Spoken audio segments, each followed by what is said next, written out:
I want to change my decision 2 years ago because when I was a child, I want to become a teacher.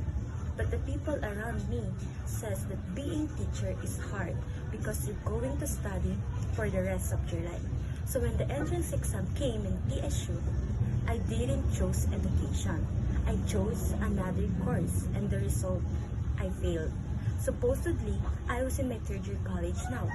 So I learned that I need to pursue my dreams. So when the entrance exam came again after 2 years, I chose education. And the result, I passed. So now, I'm standing here in front of you, pursuing my dreams. And I learned that you shouldn't be afraid to pursue your dreams just because of the people around you saying that it's hard. Because one day, you're going to stand here saying that malayo pa, pero malayo na.